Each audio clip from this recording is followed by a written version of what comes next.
Good morning students. आइए आज हम पढ़ेंगे कक्षा 12वीं के तीसरी इकाई विद्युत रसायन का एक महत्वपूर्ण प्रश्न, कोलरास नियम और उसके अनुप्रयोग। ठीक है। कोलरास ने सन 1876 ईस्वी में एक कॉन्सेप्ट दिया कि जब कोई विद्युत अपघट्य पूर्णतया अपने अवयवी आयनों में वियोजित रहता है और समस्त आयन पूर्णतः स्वतंत्रता पूर्वक गति कर सकते हैं, उस अवस्था में विद्युत अपघट्य की मोलर चालकता में उसके समस्त अवयवी आयनों की आयनिक चालकताओं का योगदान होता है। इसी कॉन्सेप्ट के आधार पर इन्होंने एक नियम प्रस्तुत किया जिसे निम्नवत परिभाषित किया जाता है। आइए जानें इस नियम के अनुसार क्या लिख सकते हैं कि अनंत तनुता पर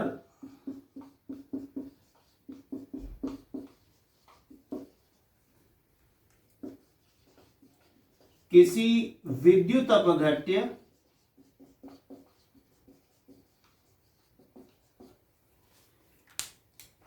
की मोलर चालकता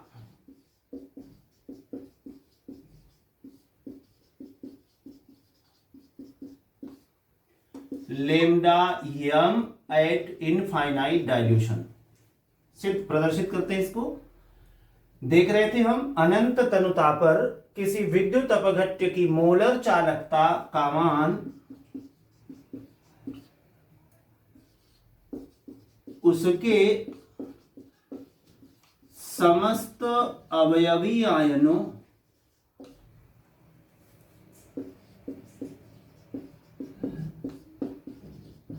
की अनंत तनुता पर आयनिक चालकताओं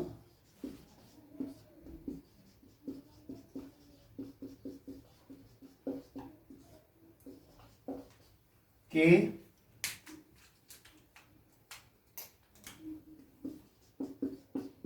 योग के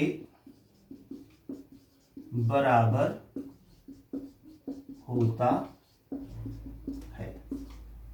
ठीक है। क्या लिखा कि अनंत तनुता पर किसी विद्युत अपघट्य की मोलर चालकता का मान उसके समस्त अवयवी आयनों की अनंत तनुता पर आयनिक चालकताओं के योग के बराबर होता है। शर्त है तनुता अनंत होगी, अर्थात विद्युत अपघट्य पूर्णतः आयनित होगा और आयनों के मध्य अंतर आयनिक आकर्षण नगण्य होगा। सभी आयन स्वतंत्रता पूर्वक गति कर सक रहे होंगे। इसे ही डिफाइन किया जा सकता है the molar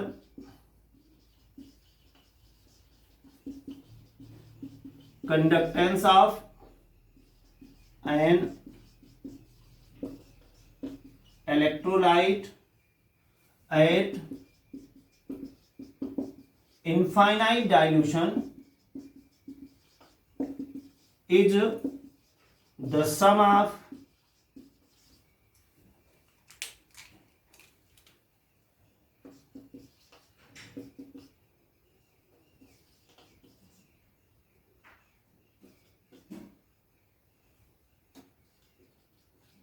ionic conductance of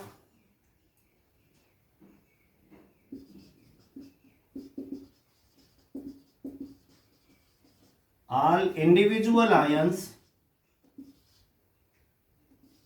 at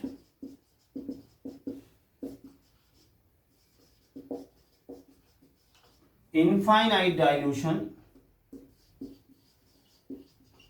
present in solution. Molar conductance of any electrolyte or molar conductivity of an electrolyte at infinite dilution is the sum of ionic conductance of all individual ions at infinite dilution present in solution. तो जितने भी अवयवी ion विलयन में उपस्थित होते हैं उन समस्त अवयवी आयनों की चालकता का योग, आयनिक चालकताओं का योग विद्युत अपघट्य की मोलर चालकता के बराबर होता है। इसे व्यंजक के रूप में कुछ इस प्रकार लिखा जाता है, lambda infinity m is equal to lambda infinity of cation plus lambda infinity of anion, where lambda infinity of cation should be multiplied by x and lambda infinity of anion should multiplied with y। यहां जानना आवश्यक है कि इन संकेतों का क्या मतलब है। जहां lambda infinity m बराबर है अनंत तनुता पर विद्युत अपघट्य की मोलर चालकता, lambda infinity positive is equal to है अनंत तनुता पर धन आयन की आयनिक चालकता, lambda infinity negative is equal to है अनंत तनुता पर ऋण आयन की आयनिक चालकता। अभी दो चीजें और बची हैं, x और y।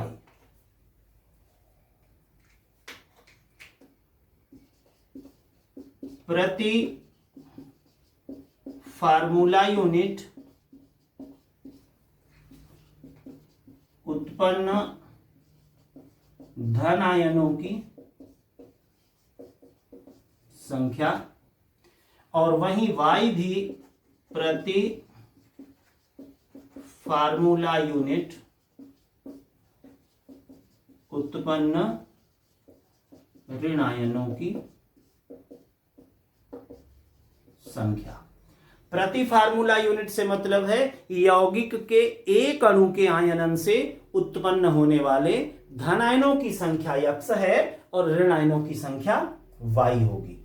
यदि इन आंकड़ों को हम ध्यान में रख लें तो किसी भी विद्युत अपघट्य के लिए जो पूर्णतः आयनित होगा और समस्त आयन स्वतंत्रता पूर्वक गति कर सकते होंगे, उन विद्युत अपघट्यों के लिए यह कोलरास नियम लागू होता है। याद रहे कि प्रारंभ में यह नियम तुल्यांकी चालकता के लिए दिया गया था और बाद में इसे मॉडिफाइड करके मोलर चालकता पर लागू किया गया है। आइए हम देखते हैं कोलरास नियम को विभिन्न विद्युत अपघट्यों पर कैसे अप्लाई किया जा सकता है। हमारे पास ये व्यंजक है कोलरास नियम का। कुछ विद्युत अपघट्यों में हम x और y निर्धारित करना सीखें। सबसे पहला काम, एक एग्जाम्पल सोडियम क्लोराइड NaCl के लिए, और जैसा हम जानते हैं NaCl आयनाइज होता है, आयनित होता है Na पॉजिटिव और Cl नेगेटिव आयन में, सोडियम आयन और क्लोराइड आयन में। यहां जान लें कि x इज इक्वल टू 1 और y इज इक्वल टू 1 है। सोडियम आयन की संख्या 1 और क्लोराइड आयन की संख्या 1 है 1 मॉलिक्यूल ऑफ NaCl के आयनित आयनन से उत्पन्न होने वालों में। तब लिखा जाएगा lambda infinity m of NaCl is equal to lambda infinity of Na positive plus lambda infinity of Cl negative. अर्थात अनंत तनुता पर सोडियम क्लोराइड की मोलर चालकता का मान अनंत तनुता पर सोडियम आयनों की आयनिक चालकता और क्लोराइड आयन की आयनिक चालकता के योग के बराबर होगा। इसी प्रकार दूसरा एग्जाम्पल है हमारा BaCl2, नाम है बेरियम क्लोराइड, और जैसा आप जानते हो यह आयनित होता है कुछ इस प्रकार। BaCl2 से बनता है बेरियम डबल पॉजिटिव आयन और 2Cl नेगेटिव आयन। इसके लिए कोलरास व्यंजक क्या लिखा जाएगा वह देखिए, lambda infinity m of the BaCl2 is equal to lambda infinity barium positive ion plus 2 into lambda infinity chloride ion। क्योंकि यहां पर x इज इक्वल टू 1 और y इज इक्वल टू 2 है, हमारा ये व्यंजक हो जाएगा इस समीकरण के अनुसार बेरियम क्लोराइड के लिए। इसी तरह हमारे पास तीसरा एग्जाम्पल है। तीसरा एग्जाम्पल हम कहते हैं किसके लिए, Na2SO4। सोडियम सल्फेट का आयनन कुछ इस प्रकार होता है, यह टूटकर बनाता है 2Na पॉजिटिव आयन और SO4 नेगेटिव आयन। अर्थ यह x बराबर 2 है और y इज इक्वल टू 1 है इस सूत्र में, इस यौगिक में, इस विद्युत अपघट्य में। इसके लिए कोलरास नियम व्यंजक क्या लिखा जाएगा आइए देखें, lambda infinity m of the Na2SO4 is equal to लिखा जाएगा 2 into lambda infinity of Na positive आयन plus lambda infinity of SO4 negative आयन। ढेर सारे न्यूमेरिकल क्वेश्चन एक्सरसाइज में ऑब्जेक्टिव में आया करते हैं, जब आपको बता दिया रहता है अनंत तनुता पर सोडियम आयन की चालकता और सल्फेट आयन की चालकता।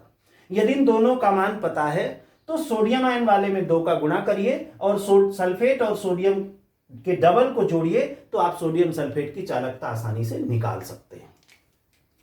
अभी आपने 3 एग्जाम्पल देखा, जिसमें पहले एग्जाम्पल में x भी 1 था और y 1 था। दूसरा एग्जाम्पल है जिसमें x 1 और y 2 है।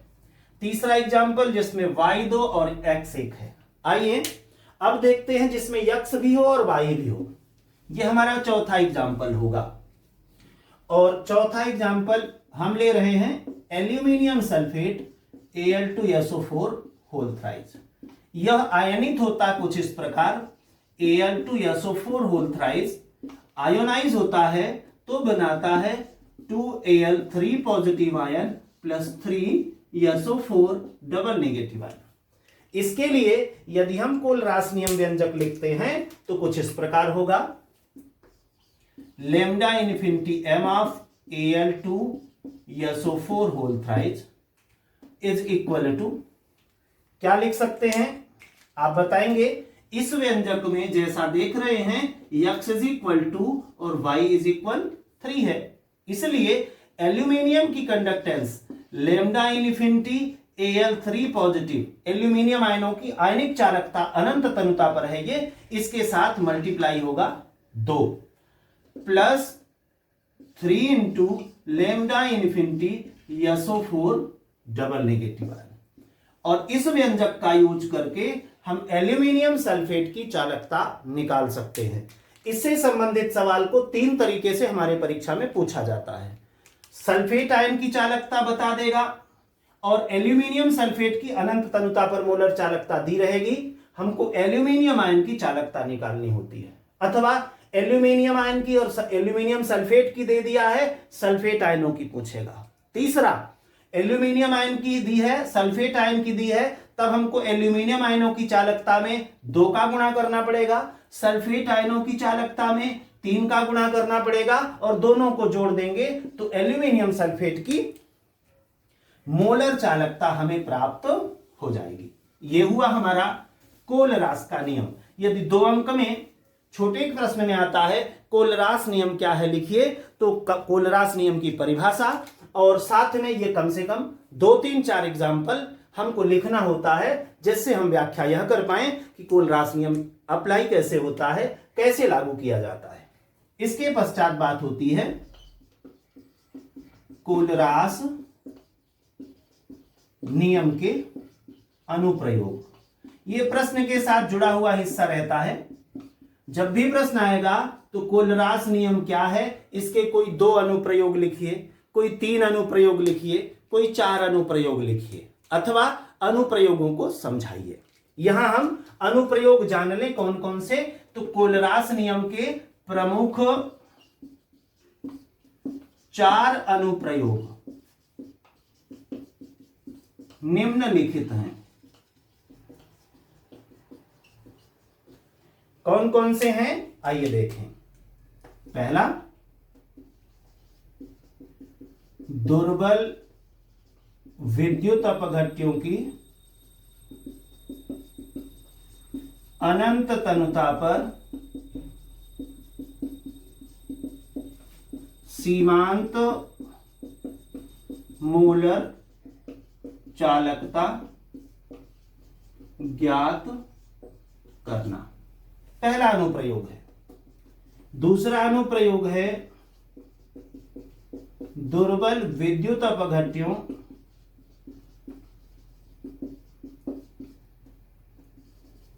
के वियोजन स्थिरांक अल्फा की गणना करना। तीसरा अनुप्रयोग है अल्पविलेय लवणों, for example AgCl, BaSO4, PbSO4 की विलेयता यस ज्ञात करना। और चौथा महत्वपूर्ण अनुप्रयोग है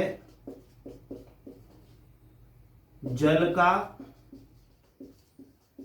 आयनिक गुणनफल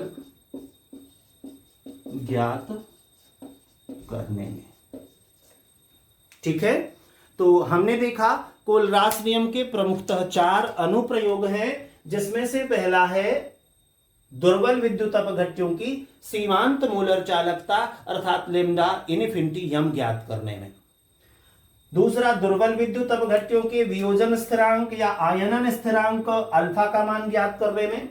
तीसरा, अल्प विलेय लवणों की विलेयता ज्ञात करने में। और चौथा, जल का आयनिक गुणनफल ज्ञात करने में। ये 4 प्रमुख अनुप्रयोग हैं। इतने में हमारा 2 अंक का अथवा 3 अंक में आया हुआ यह प्रश्न आसानी से उत्तर हो सकता है, लिखा जा सकता है।